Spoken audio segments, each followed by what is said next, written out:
We're live, okay.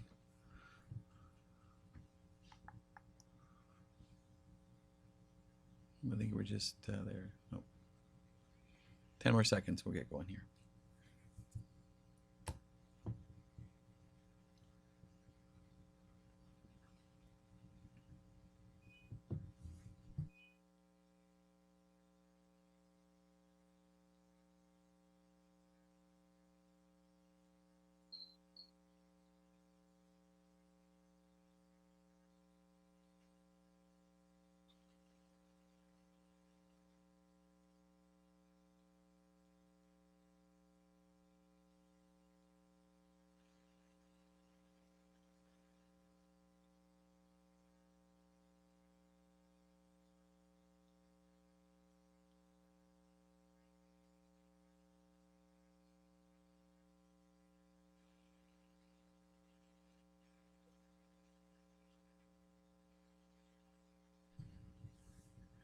She'll be joining us momentarily here. I'll get things started here. So I'd like to call to order this regular meeting of council on Tuesday, the May 12th at 3:34.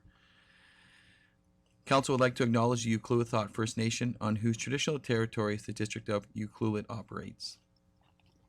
Notice of video recording. Audience members and delegates are advised that this proceeding is being video recorded and broadcast on YouTube. Delegates and meeting participants are also advised that this meeting is being conducted via Zoom, which may store data on foreign servers. Are there any additions to the agenda? Hearing and seeing none. Looking for approval of the agenda? Moved by Councillor Hoare, second by Councillor McEwen. All in favor? Opposed? Carried. Thank you. Adoption of the minutes from April 27th, special council minutes. Move adoption. Second. There we go. Councillor McEwen, second. Any errors or omissions? Hearing and seeing none. All in favor? Opposed? Carried. Thank you. April 28th, regular council minutes. Move adoption. I'll second. Any errors or omissions? Hearing and seeing none. All in favor?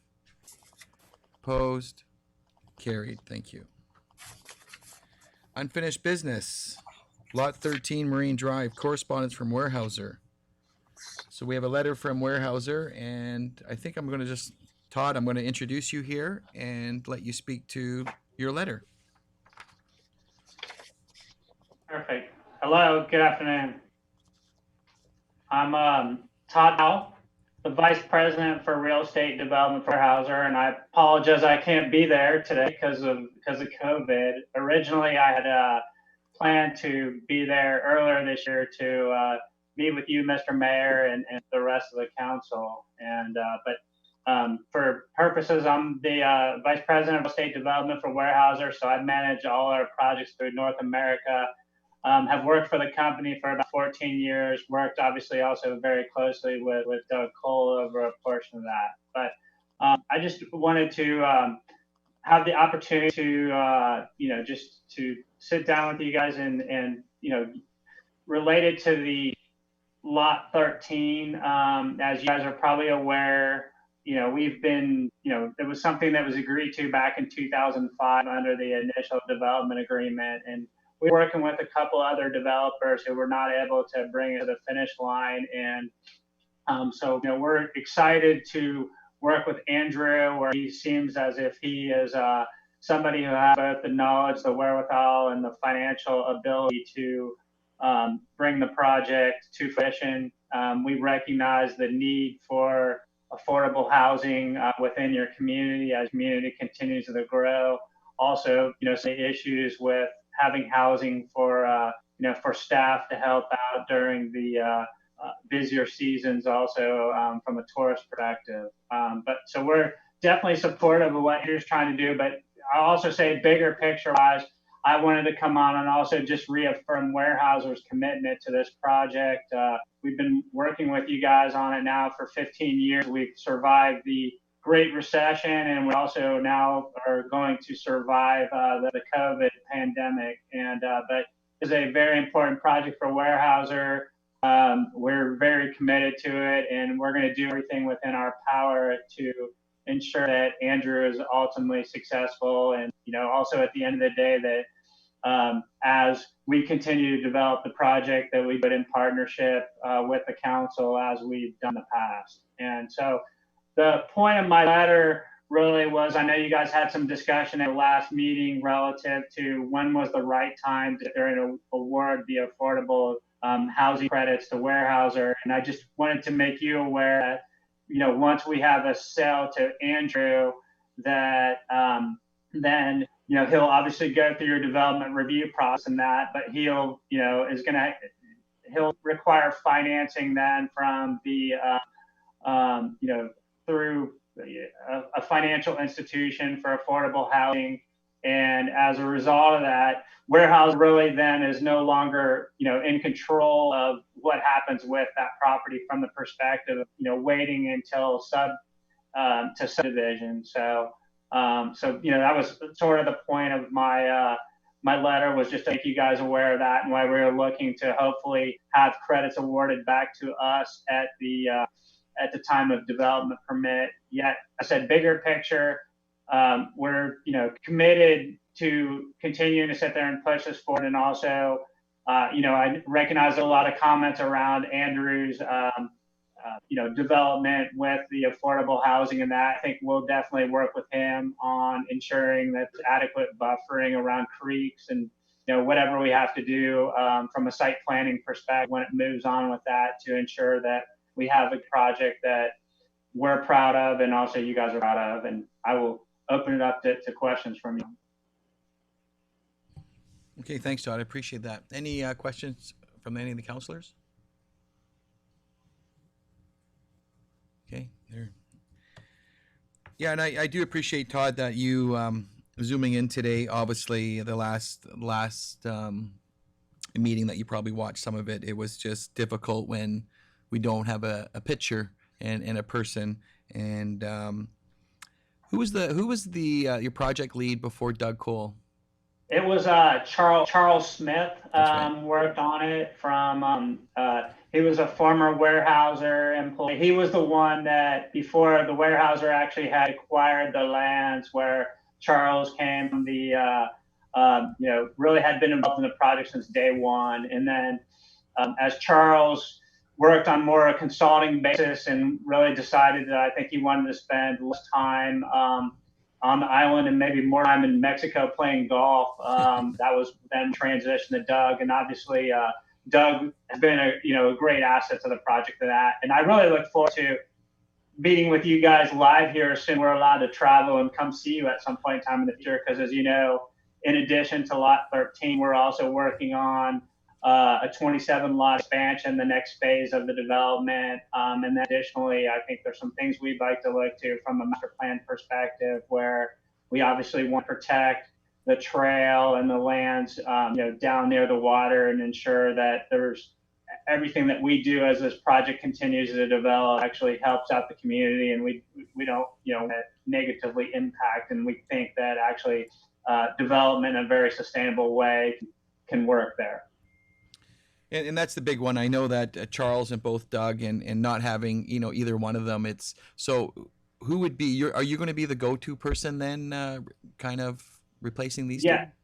Yeah, I'll be the go-to person, and I will, as I said, I look forward to coming to visit you guys soon. I've been up, I know, Mr. Mayor, I've had an opportunity to meet with you before you were elected, but I will be your go-to person, and I'm really, looking forward to being able to get there again. I know, within Weyerhaeuser, we have about 12 million acres that we own within our entire portfolio, and I can tell you that the prettiest acreage that we own in the entire portfolio, the 12 million acres, is the acreage we share with you guys. So it's as good as it gets within the Weyerhaeuser portfolio. No, I appreciate that. Councillor Kemps. So I just wanted to say that I do support this, knowing that that this is registered on title, that the credits will not be approved until it is registered on title through the DP. I do have a motion for consideration. If anyone wants to, does anyone want to hear that? Is this the time to bring that up? It certainly is. Is it different from what Councillor Hoare's motion? Yeah, yeah, yeah. And can I think I think Councillor Hoare has something to bring up as well. Is Councillor, I don't have yours in front of me here, but I think Councillor Hoare's is going to, her section B is going to be comparable to yours. And so saying that, Councillor Kemps, have you seen Councillor Hoare's? No, I have not seen that. Maybe I could just put my 2 cents in Yep. worth if Lara wants to take a moment to, You can send that to her. I know that I was opposed to the motions at our last meeting and have since appreciated the fact that we can see a face. Todd, so thanks for being here today, because I did have a couple of questions that may have led me to some different feelings in the moment. But there was actually nobody from your guys' end to speak to.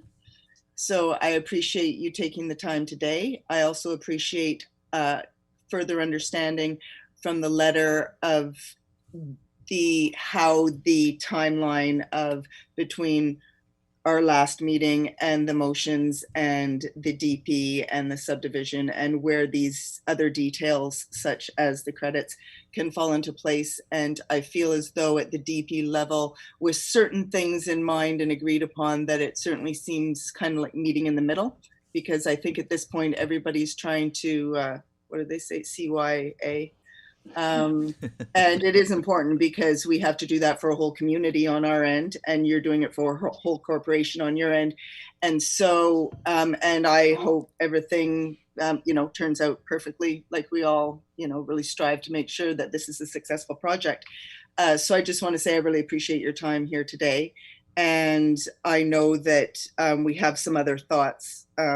I know that Jennifer has some things to share, and I'll let Lara get back to it, but I just thought I'd put my 2 cents in there first because I was the one who had my hand up last week in places where some other people weren't at. So I just wanted to put it out there where I'm at. No, I appreciate that. Thanks for the opportunity to be here, and I apologize we weren't here at the last meeting. And I give you guys credit because, as you know, we have a lot of different projects going on throughout the state, and most places have shut down doing public hearings such as this, of voting on substantive things. So I give you guys credit for continuing to keep the business rolling. And if you need anything in the future, please let me know if you need us to appear, hopefully live at some point. But we are definitely want to be viewed as a partner with you guys. So. And I appreciate that clarity there, Todd. Councillor Kemps, do you now have the motions in front of you?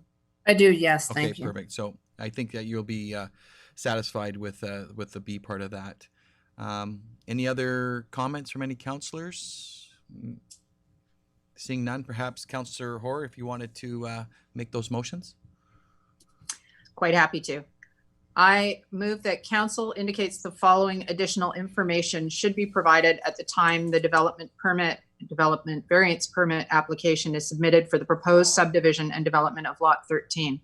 1, we identify which lots would have the affordable rental housing agreement registered on their title and which would have the affordable ownership housing agreement registered on their title.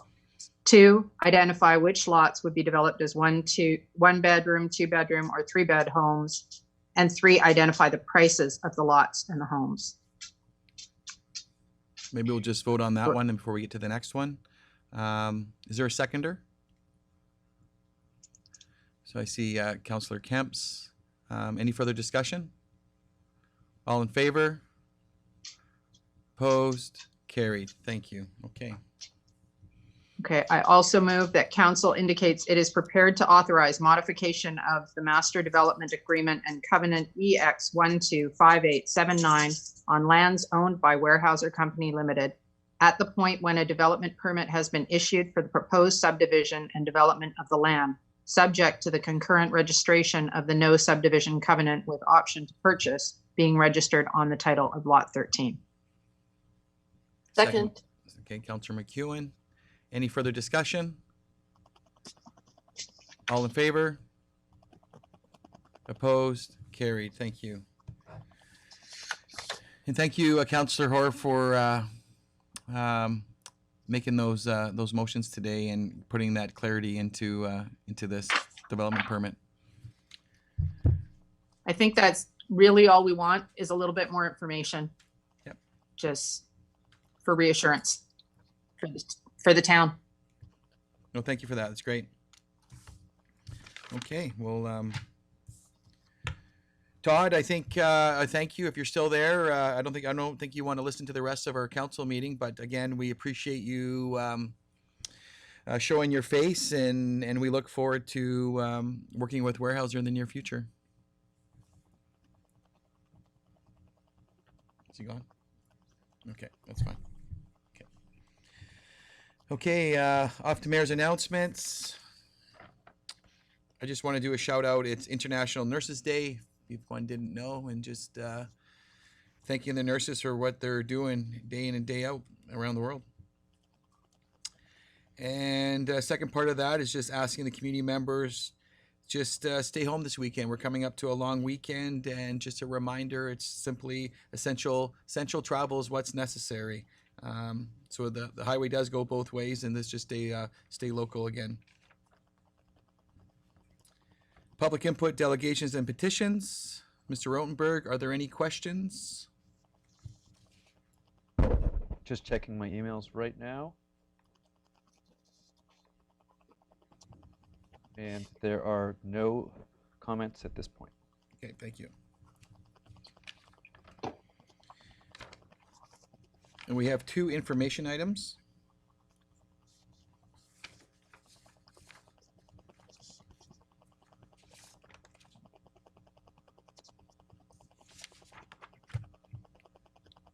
Anybody want to talk about 10.1? Councillor McEwen? Yes, he is looking for examples of what communities are doing for affordable housing. So I wonder if we can just put him in touch with Andrew McLean.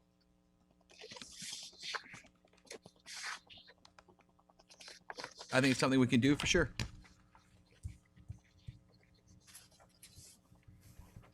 Anything else on 10.1? Councillor Kemps? He also did say that if we had any interest in any of the policies and goals that he was putting forward, to reach out for more information. I would like to see some more information on that.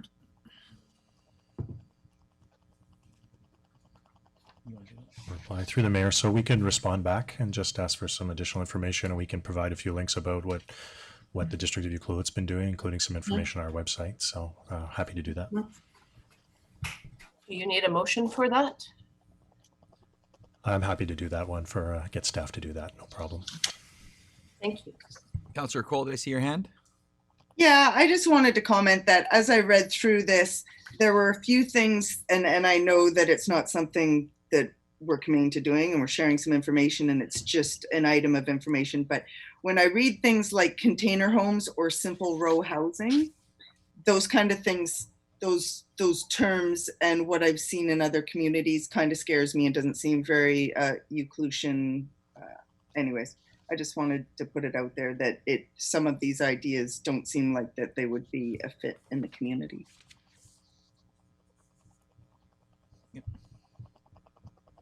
Through the mayor, I think it's just a simple response to an email. I think we won't be. I'm not sure exactly where the advocate is based out of, even according to the correspondence. So it's just something for council during this time to be able to review this, and but we won't be going it much further than a simple response to the letter. Okay. We got 10.2, Hewlett Schools Seismic Upgrade Project Progress Report and Neighbors Information.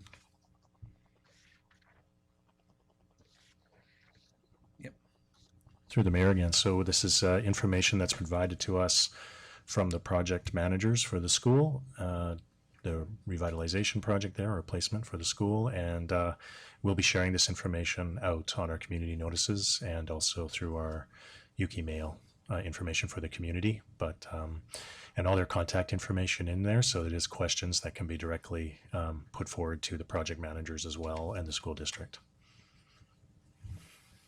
I just had one comment. One thing we talked about was perhaps reviewing the noise bylaw, because I imagine when they get going, they're going to probably be 7 days a week. And there were some concerns when they were doing a little bit of the school inspection there with their drill, and that was working at 7 a.m. on Saturday and Sundays, which wasn't well received. I don't know if you need a motion out of us, but definitely bring in perhaps the construction or noise bylaw forward. It may need to be updated, because 7 a.m. All summer on the weekends could get a little bit old for a lot of people. Your thoughts, Mr. Gregg? Oh, okay, for sure.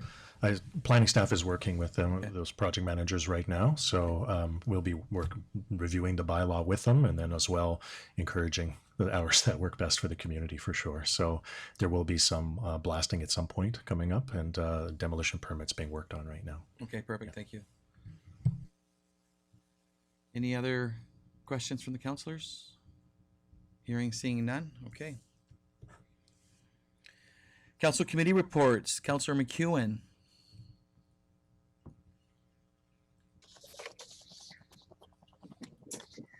Thank you, Mr. Mayor.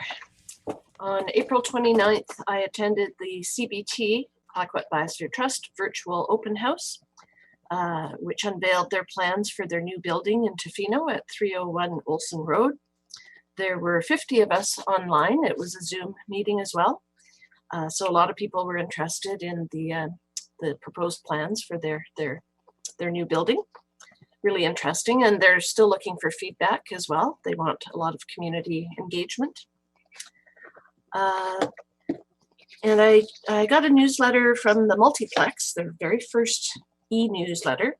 And this used to be one of my committees last term.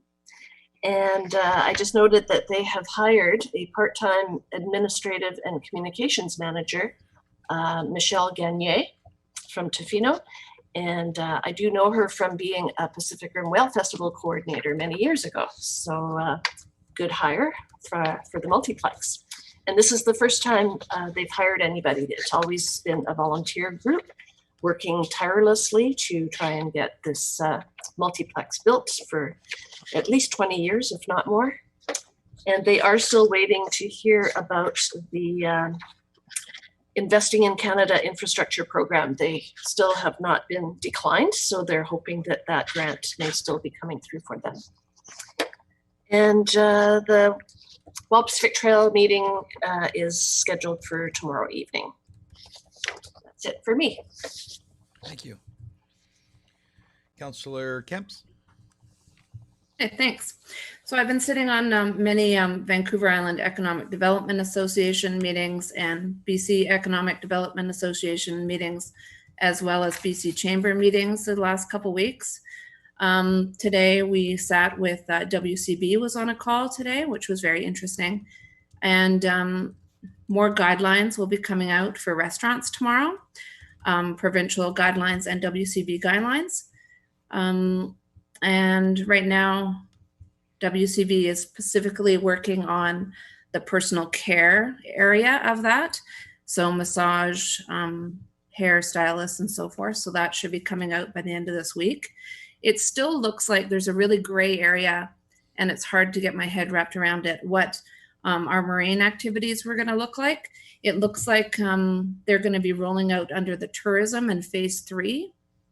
So that is not until June. So when I asked that pointed question today, they really had no idea. So hopefully we'll find out at the end of May what that will look like. But that means fishing and whale watching and so forth.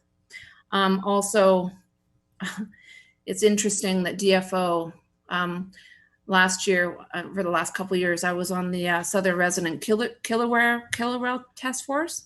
And now DFO has made some closure announcements and just kind of threw that under the carpet. So I think it's towards the end of this week, I'm sitting on a call regarding that. because that'll also really hurt our community as well. They're looking at a 400-meter for whale watching, and then a lot more closures on the coast. So I'll keep you updated on that. Through BCEDA, Community Futures just received $675 million to support our businesses and $287 million to support the Community Futures Network. The businesses fund is now called the Regional Relief and Recovery Fund, and it should be opening soon, and will focus on like business development, innovation, and community development, and will offer more funding for our businesses. That will roll out. The BC Chamber meeting today was interesting because we've been really advocating hard on the sick pay and what that looks like. So it's not on the backs of the businesses. So it looks like EI is like the federal solution. So that conversation is ongoing. The one conversation that we didn't get any traction on is the minimum wage increase for June 1st. So that is still going to move forward. There's no respite on that. The wage subsidy has been extended, so that more details are going to come this week. And there's been a lot of talk, especially with the personal care area of it, about PPEs and the reopening costs of restaurants and stuff. So Saskatchewan had a working capital fund that they rolled out. So it looks like BC is going to roll out something similar in the next few weeks, just to help with reopening costs. Yeah, the biggest thing is that we're all kind of learning is there's just no blueprint for all of this. We just have to keep the conversation going regarding our opening and stuff. But not, it's been pretty good. Our businesses are very resilient and tough. So thank you. Thanks. Just a question for you regarding the closures. I haven't seen any information on that, so I'm surprised you brought that up. It just came out 2 days ago through my working group, so I'll just keep you posted on that. Okay, thanks. Please do. Councillor Hoare? Yeah, well, quiet in my world other than work. I was on the Wild Pacific Trails. They set up their meeting this past week, and so we have that meeting tomorrow night. Other than that, I have just been working, and I have to say that I'm going to say it again because I'm getting tired of seeing couples in the store, local couples, as well as, tourist couples this past weekend. Single person from a household, that's all you need. And it's just, at one point I looked up and in my produce department, there were 20 people. And it felt, I know that is not a lot in the scheme of things, but now it feels crowded and it feels unsafe.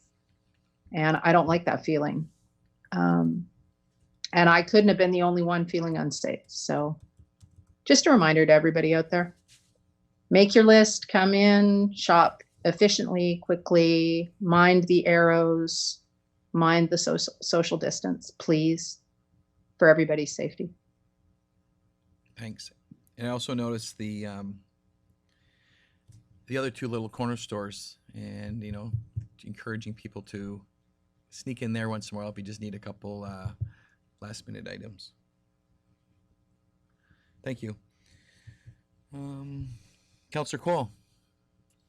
Outside of EOC type updates with the ACRD and all things meetings, healthcare, meetings much like this, I don't have anything additional to report except that the ACRD they all have the same concerns as we do on the West Coast and are all hoping for the same sort of initiatives to have the results that we hope to minimize things through the May long weekend. And that I am still happily not isolated in my trailer. So work is good. Life is good. That's awesome. Thank you. Myself, there's lots of little meetings, but just a couple of highlights is the Barclay Community Forest.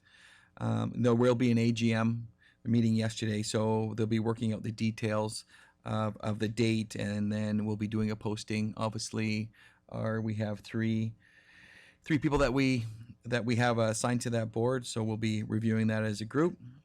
Most of you probably seen the regional message that went out today from the 8 communities, and then we're working on the theme of keeping things quiet, as Councillor Cole just said, just getting ourselves through May long weekend, and then as the province rolls out new industries, well, we'll just kind of deal with those as they come to us, but there will continue to be a regional theme with the messaging.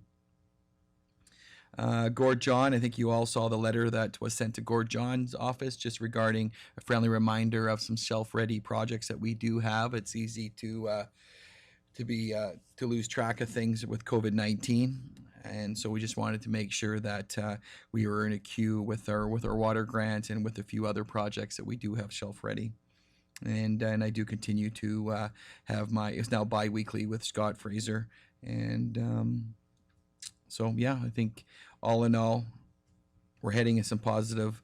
It's going to be a new field that we're heading into the next couple weeks. You know, we've kind of just got comfortable with the way the world is right now for us. It's a little bit nerve-wracking, as Councillor Hoare just mentioned, the thought of additional people coming here, but hopefully that will put measures in place to keep our common areas like the co-op very quiet as different industries start to come up with their different COVID-19 work-safe plans. I can't stress enough, we just need to make sure that our one and only corner store or grocery store is still respected by non-locals, and being aware before they show up here how things look. So that's all I have to report.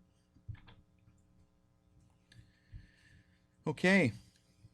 5-year financial plan and tax rates bylaw, third reading. Okay.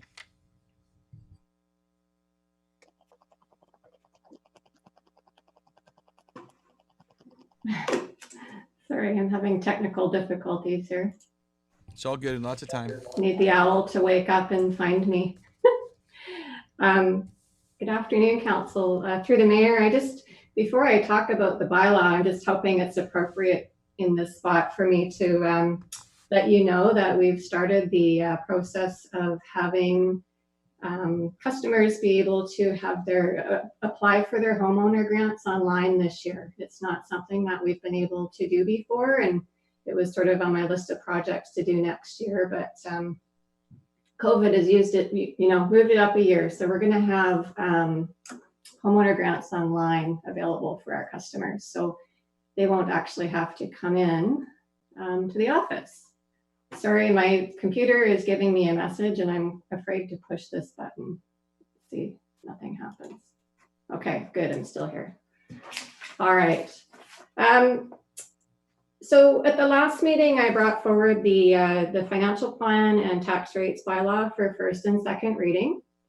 And since then, the district has continued on with the public engagement process by inviting some written feedback. And we received 4 pieces of correspondence. And those pieces of correspondence are included in your agenda package. 4 isn't really a lot in my world, so I'm thinking that we're probably doing a pretty good job so far. But I do have a couple of comments to make. I've had some questions about the letters, so maybe I'll just talk briefly about it. And then if you have any further questions, I'm happy to answer them. So the fishing charter letter was referred to the Harbor Authority for review at the last meeting. I wasn't asked to consider it in the budget process. The moorage rates are in a bylaw. So in order to change the rates, you'd have to update the bylaw. I will say that Small Craft Harbor is designed to be a self-sustaining program, and we have some expenses that are set. And, we will probably see reductions because of the lack of use of the Small Craft Harbor, just like any other area that we're facing. So we do need to make sure that those expenses that are fixed are covered. And I'll just wait to hear back from the Harbor Authority on that. The kayak launch at Alder Park is still scheduled for 2021 rather than 2020. And this is largely due to the funding sources and perhaps our lack of capacity to be able to actually get it done this year. We would want it built to a municipal standard. So there's that to consider as well. So we'll continue to look for alternative funding. If we can get it, that's great. Otherwise, it is still on the schedule for next year. The transit tax is through the ACRD. It's not actually the district tax. I think this is something that the residents voted on in 2019. So unfortunately, I can't control that particular piece. And then the fourth thing is the optics of what the budget looks like. So I think what I want to say about that is we need to keep in mind that taxes only actually makes up about 31% of our overall revenue. So we get revenue from several other sources, like gas tax, RMI, different grants, community forest funds, user fees, and so forth. And most of our major capital projects are not actually funded by tax dollars. If grants become available in between budget cycles, we apply, and then we have to sort of rejig our capital projects and our priorities based on this new funding as it comes available. And the same thing happens sometimes for special projects that aren't capital. They're a special project, maybe they weren't going to be part of operations, but an opportunity has come up to apply for funding, so we go ahead and apply. So in regards to to one of the letters, I'm just going to pick on the fire department for a minute, since he's out on a call. I can do that. One of our open house slides actually shows the fire department having an increase of 34% over 2019. So we know that from the slideshow in January 23rd, actually, at that special meeting, the managers came in and presented their core budgets. On that particular slide, the fire department showed an increase of 2%. Yet on the open house slide, it shows 34. So this is a really good example of an opportunity that came up. He's applied for a couple of grants to fund a couple of projects. So yes, it looks like we're increasing the budget by 34%, but that's only if we get the funding for those two projects. If we're rejected for those projects, we won't do it. It will just go back to the 2%. So it's money in and money out in some cases. So I understand the optics sometimes, but the actual core budget for most of our departments hasn't changed. It's based on where we can find these funding opportunities. What else can I say? I guess I would say again, further to that letter is what I said at the last meeting is, now that we've got the budget that will hopefully be adopted today, it doesn't mean that we will or should spend every last dollar in the budget. I mean, of course, the managers have really pulled back as much as possible. And even with our facilities being closed, I know I just signed off on the last BC Hydro bill and it was $10,000 less than the last one. So we're going to save money by taking a pause on some of our hirings, not filling back, vacant positions, and just from places, being closed, we're going to be saving money there. So we're going to continue to do that. The idea is not to spend everything in the budget. The idea is to continue to try and save where we can so that we don't have to dip into a prior year surplus. So I don't know if there's any further questions to this. If not, we could go ahead maybe with third reading and adoption, or not. Excuse me, are there any questions for Ms. Monteith? Or any comments? Okay. Oh, there we go. Councillor Cole. Sorry, I just wanted to thank Ms. Monteith for clarifying a few things, because I think it's important. Some people will look at the budget and feel as though tax paying dollars are going to some of the projects that are still moving forward, and don't quite understand that a lot of the funds for some of the things we're doing are coming from other places. And it's cut when you look at the big pictures, those funds if we don't use them, they're not going to be ours and we don't get the benefit of them. And it, when you look at it, we were thinking that maybe next year when we present it, we somehow add an even clearer point of that some of these projects that are still moving forward in these times are already monies that we have access to and are not based on tax dollars. It's not taking, meals off people's tables and we're not using their money for all of these things. And I just think that it could be really clear if you know how to read all of that stuff, but I certainly don't. So Donna and I have had a few conversations regarding how to actually delve through all the numbers and some of those key components that what our tax dollars go to and the amount of them that go to the services that we require to be a community, and that everything else is elsewhere. And thank you.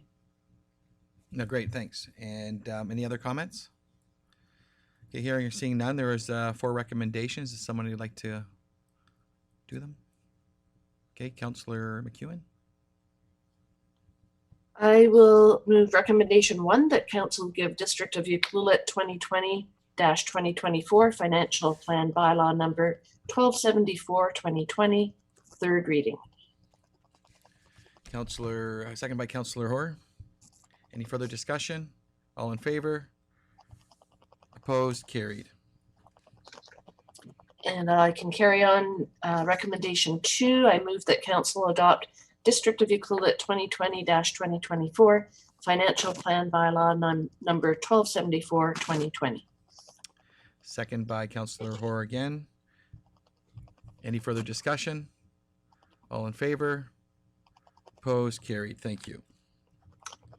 And I'll move recommendation 3 that council give District of Euclid annual tax rates bylaw number 1275-2020, third reading. Second, Councillor Cole. Any further discussion? All in favor? Opposed? Carried.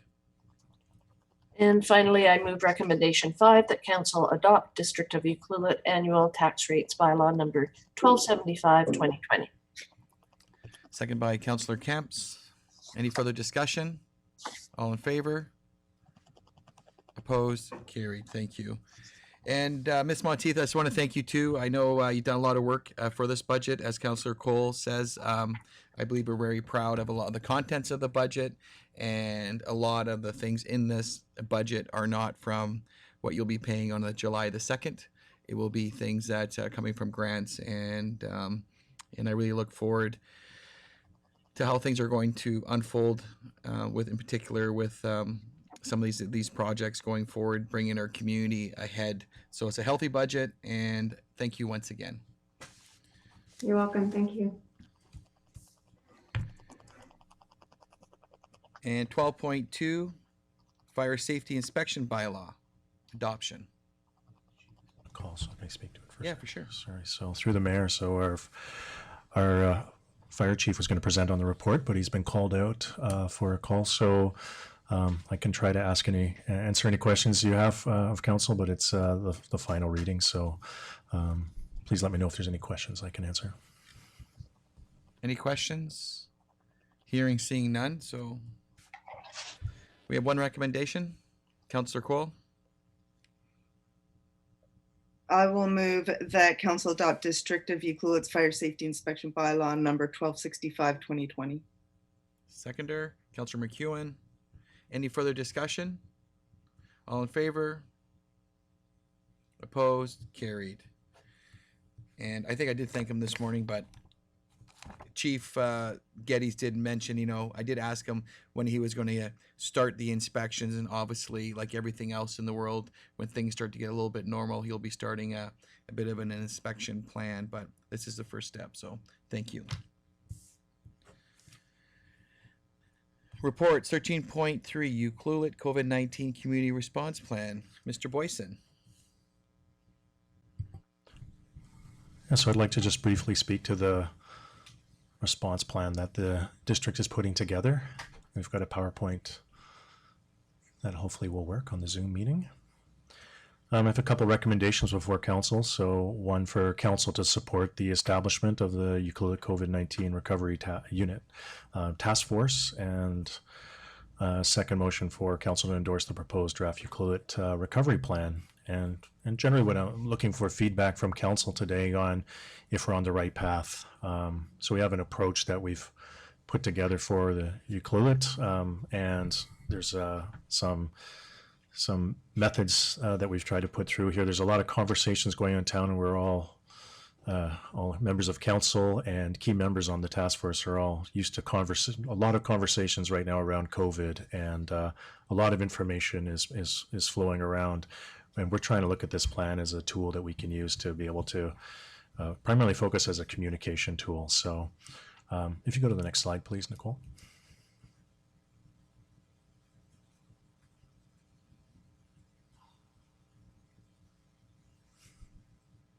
There we go.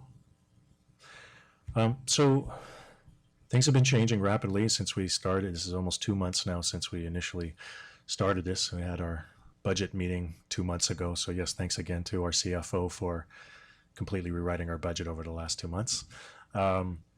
So just to give a snapshot of where we are today, and this is the graph on the screen here. This is something I have included in the report.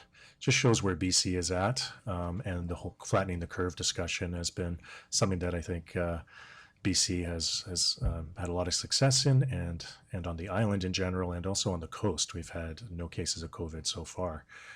Doesn't mean we're letting up on things, and we have very positive attitude towards our response to this, and it's been thankful to a lot of our businesses for the work that they have done to help respond to this.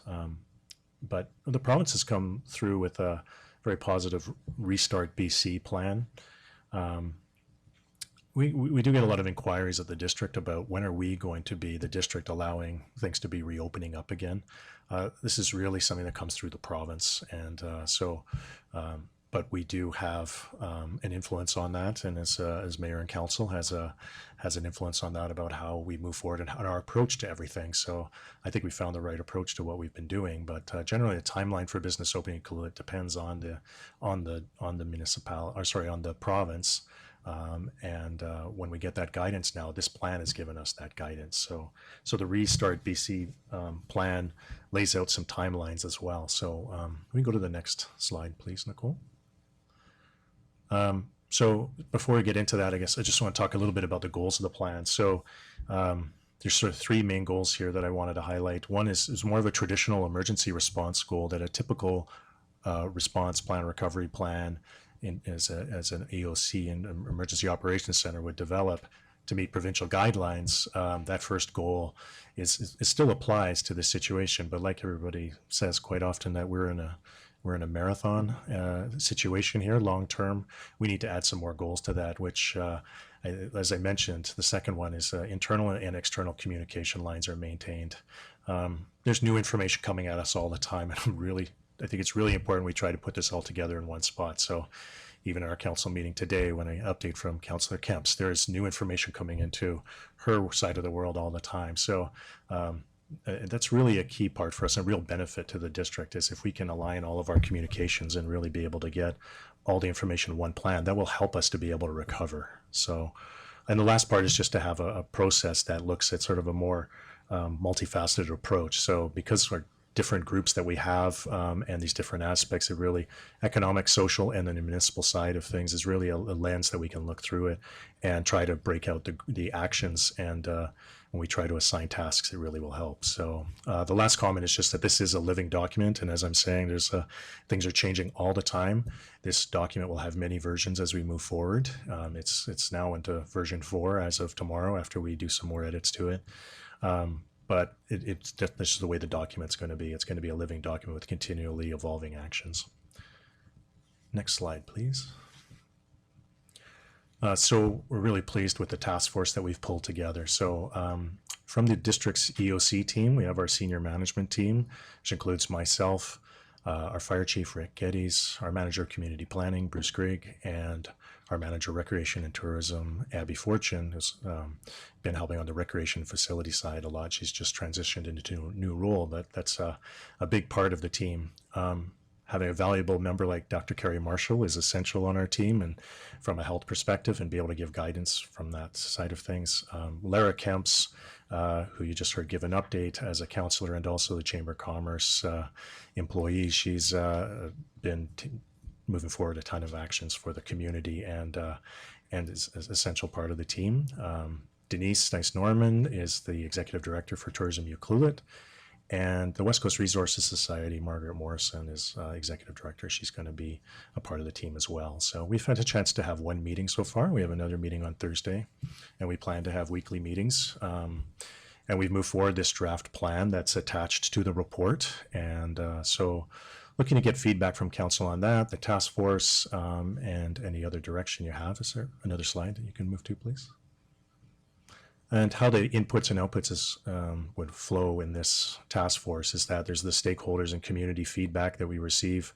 These members of the task force, there's a lot of information coming into these members. They'll put it into this task force, and along with our weekly meetings, be able to channel hopefully as much information as we can and put them into some form of communication that gets the information out to council and also out to our regional partners and the public. So there's weekly meetings right now with the region that the mayor is a part of, and myself, to make sure we stay in touch with District of Tofino and our First Nation partners as well. So those can be opportunities for us to be able to make sure that we're all on the same page with our neighbors. We've just put out a joint press release today with District of Tofino and the First Nation neighbors as well, and so that's all related to the May long weekend. That's a continual process that is going to be moving forward in the continual foreseeable future. We have 37 actions so far. Many of them are already in progress, but we're going to be building that database of actions and assigned names to those actions as well. Next slide, please. So I thought I'd just post up here something that is a document that we should be sharing as much as possible with the public and businesses in town, but most of our council has seen this already, but this is within that Restart BC framework is phase 2, which describes mid-May and forward about businesses that can move forward under enhanced protocols. And I've highlighted protocols as something is really is a tool that we want to be pointing to and I think promoting to make sure all businesses and also people who are asking questions about how is that business supposed to run? Why is that business supposed to be following certain rules? There are protocols that are going to be in place, and the province's Restart BC website has all of those protocols listed. So, and they're developing some through the province, but also through WorkSafe BC. So this list here initially is what mid-May means starting as of Friday, but generally for us it means after the long weekend is when we're going to start to really see some things start to open up. And then on the next slide, phase 3 is getting it June 1st is actually a Monday, and that's when there's a lot of conversation going on with different associations and groups, and we're hearing these discussions through Councillor Kemps and also from Ms. Nice-Norman from TU about just what our hoteliers and restaurants are thinking about when it comes to reopening. So yeah, the beginning of June is in those first couple of weeks is when a lot of them are targeting for opening. So and so the list is there as well for them. And then the phase 4 is to gradually get into some more expansive openings. There's no dates set yet for phase 4. So can we go to the next slide, please? We're near the end. Last slide here is just about next steps. So just explain what we're going to do with this document if council's supportive of where we're headed here is that we would send plan to all 20 stakeholders that are listed in the plan itself right now. They've not all been engaged yet, but a lot of them all connected with members of the task force already. So, and what we'd like to do is then share the plan later this week with the public for comment and be able to get feedback from them via the Yuki mail and social media. And then we'll keep the plan posted on our euclid.ca webpage, and that's where we have a COVID resources and update section that our staff have been keeping up to date. And there's a long list of information there, but it's really the go-to place we want to send people from the community to be able to get the latest information. We do channel a lot of links through there to the province. So, but from a Euclid perspective, that page is very helpful for a lot of residents and businesses. And then we'll be monitoring things and reopening phases through the council bylaw priorities that have been set in the last meeting when we asked council to confirm the bylaws around, the priorities for bylaw, but also through something that we're piloting now. We're just would like to look at, we're starting this week, just initial review of how it could work. And we've got some staff that are going to be filling these positions for us as on a day-to-day basis, like a day here and a day there, as community monitors. And so they were going to be eyes and ears for us when it comes to COVID-19 out in the community. So we have 3 members of staff right now. They're in the process of being trained. And this weekend, although we've sent out a message to request that we don't get a lot of visitors to our town, and hopefully it'll be a quiet weekend. The weather's not looking great either, but it will be a good training weekend for these monitors to see what it's like to implement. This is the first time we've done a position like this before, but it's existing staff basically that are going to fill in a few days a week to support bylaw. Bylaw department has been tasked with some aspects of the provincial rollout for enforcement around COVID-19. All those tasks related can lead to a real swelling of the number of requests that could come up for bylaw as we transition into these phases 2 and 3. So we really thought it was important to establish these monitors in the community. They're essentially eyes and ears. Really, that it's important to note that they're not bylaw officers, and that these municipal staff will be gathering information about the use of public spaces in the district. And this information that's gathered just is something that we can then have this information available for noticing trends, so that if there's something we need to start to take action in a particular area, we'll be able to do that. So they're going to be a friendly face in town, and just an increased presence for us to help transition through this time. We don't know how much they're going to be needed and what it's going to look like exactly, but we've got some willing staff members to be able to be a part of that, and I think it'll be a real positive step in town. So there's a lot of communication that'll be coming over the next week about that, how that rolls out. And then lastly, there's another update to council. We'll just keep a regular update to council in the foreseeable future as we move forward. So, so if council has any questions about the information I provided so far about the plan or the task force, I'm happy to answer those. Okay, I see Councillor Cole's hand. I'm just wondering where we're at with our messaging about the difference, especially with the upcoming long weekend, and then quite a few people chomping at the bit, and the word on the street that I'm hearing, and the difference between the essential service of hunting and fishing and the difference between that and sports fishing for tourism at this point. I don't have a direct answer for you, I guess, for when it comes to that. So I can't speak directly to those two areas. I think all we can do is try our best to communicate out about what the provincial rules are. So I guess it's something that I need to look in more a little bit. If there's a concern about a particular aspect or industry that we need to be focusing on, or at least making sure there's protocols for, I think we're trying to get some interpretations right now. So I think the recreation charters is something we were just talking about before this meeting. And there's a recreation group in phase 2. And then I think there's some understanding it might be in phase 3. We need to get some clarification around that. So there's still a lot that we need to pick up. Yeah, I think it's really important that maybe we get some crosshairs on what is, where we want to be and where we're supposed to be on that topic sooner than later, because there's a large difference between, you know, my husband and son going out to get us some prawns to come home and eat, and a tourism sector business and out of town people who require all these things that aren't as easy. Sorry, Larry, you probably want to, you talk. I know it's a very good question. I think that was a very pointed question that I asked WCB this morning was where is that marine sector when it falls into what phase? And so it is phase 3. It looks like it's going to fall under the tourism umbrella. So that really looks like if there is, and I know there are people that, it's not like you or me going out fishing, but if there is a tourism charter business that is taking people out, then that should be, Mark, you could probably say something, but that should be relayed to bylaw, and that could be like an education thing, just like how we rolled out the hotels if they weren't falling under the essential service portion of it. Does that make sense? Absolutely. I guess the thing is all these, there's been now on this list here, there's dates and there's sector names, but it's still all on the education and awareness side of things. And it's not something that these are something that we can enforce as a bylaw enforcement piece. So that's where these,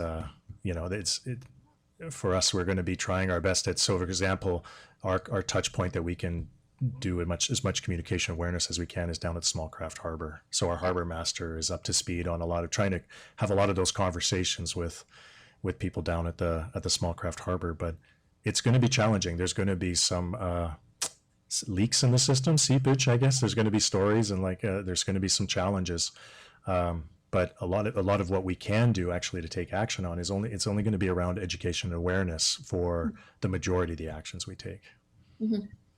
So we actually don't have any teeth per se if it comes to, we're not in phase 3, but this activity and this part of tourism or business in a resort community is allocated for this phase and we're not in that phase. There's actually nothing we can do about it as a community. There's influence from council and the mayor and also from the way we move forward as a community, so that I think generally there's a lot of support for the gradual rollout here. But yes, if there's some people that are not following this plan exactly, there are limitations to how enforcement that can be taken. But just to echo Councillor Cole's comments there, because we're just coming into business licensing, and the fact is there's businesses which are allowed to be active. And I know I don't want to make this labor intensive, but at the end of the day, if there's a sporty that happens to be sort of active, they actually don't need a business license right now, really, because it's a non-conforming activity. Is that a fair statement? I don't want to turn into a big old paperwork exercise here, but we do have that ability, don't we? We do, yes. So we've explored that initially, but we haven't really gone through the full, flushed out all the ramifications of being able to pull off business licenses. But it's something that, as part of that bylaw priorities that was set by council, that was their discussion. There was a potential for us to do that, so we could bring that back if we felt like we needed to. We do have that ability, like if we need to. Right now, though, that how council has set the priorities is that we're not currently practicing that. No. And it's kind of timely. In a week from now, we have the Harbor Authority meeting, and our harbor master will be here. Yes. And you'll be able to speak directly and answer some of your questions. But hopefully, between now and then, you can just do a friendly inquiry with him, and just making sure that if there are some activities out there that are non-conforming with the province's recommendations, that a strong educational hand. He's got a very big arm, so I imagine he can educate in a polite manner. Mm-hmm. We'll have to monitor the situation there, Councillor Cole. Any other comments? There are a couple recommendations before us.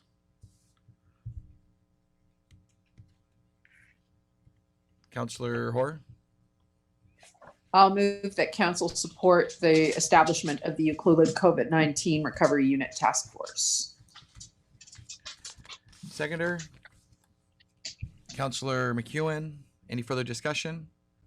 All in favor? Opposed? Carried. And I will move that council endorses the proposed draft Euclid COVID-19 Community Recovery Plan. Second by Councillor Kemps. Any further discussion? All in favor? Opposed? Carried. Thank you. Okay, thank you, Mr. Boyson.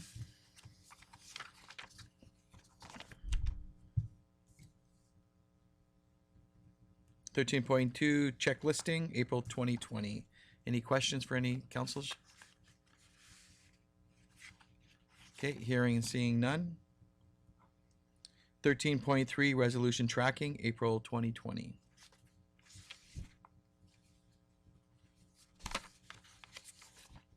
Any questions for Councillor McEwen? No, I sound like a broken record, but the very first thing on this tracking, Do it. resolution tracking, is the lease with the Euclid Historical Society. And so just wondering if there's any update on that at all. through the mayor, my apologies, but no, there is not. It's just we're still waiting for them to get the final review from the Historical Society. Thanks. Councillor Cole? I'm just going to use this moment to ask about how we're at with the OCP. You both have to have your little pet peeves. It's all good. So I can speak initially on it through the mayor. So it's just the workload related to COVID has been extensive for staff. Lot 13 has been an extensive amount of work as well for the planning department. So it's on the radar. There are some supporting projects that are going to be supporting the OCP to move it forward, and it's something that we desire to move forward very quickly. But as we allocate time, we're not anticipating a pandemic as it came to us here. So, but it is definitely on our radar, and the director of community planning and I do speak about it quite often. anything else? Nope, seeing none. Okay. Any other business? Hearing, seeing none. Question period. Mr. Rotenberg, are there any questions? We have not received any questions. No questions. Okay, I just want to say we're adjourned and thank you for attending, and we got lots to accomplish today. Thank you.